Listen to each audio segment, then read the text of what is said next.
વડોદરા શહેરમાં નશામાં ધૂત કાર ચાલકે ડિવાઈડર પર ગાડી ચડાવી સદનસીબે જાનહાનિ ટળી। વડોદરા શહેરમાં મોડી રાત્રે બેદરકારી ભર્યા અકસ્માત સર્જાયો હતો।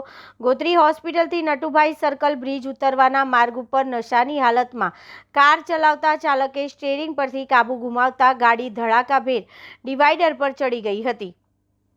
અકસ્માતમાં સદનસીબે કોઈ જાનહાનિ થવા પામી નહોતી, પરંતુ ઘટનાએ વિસ્તારમાં ચકચાર મચાવી હતી।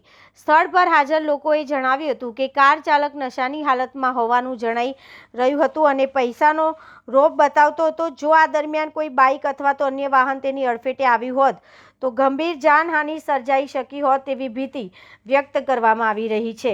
આ ઘટનામાં કોર્પોરેશનની મિલકતને પણ નુકસાન પહોંચ્યું હોવાનું સામે આવ્યું છે। ઘટનાને લઈને સ્થાનિકોમાં રોષ જોવા મળ્યો હતો અને બેફામ ડ્રાઇવિંગ સામે કડક કાર્યવાહી કરવાની માંગ ઉઠી છે। હાલ સમગ્ર મામલે અકોટા પોલીસ દ્વારા આગળની કાર્યવાહી હાથ ધરવામાં આવશે કે નહીં તે અંગે લોકોમાં ચર્ચા ચાલી રહી છે। શહેરમાં વધતા બેદરકાર ડ્રાઇવિંગ અને અકસ્માતોની ઘટનાઓને લઈને નાગરિકોમાં ચિંતા વ્યાપી છે।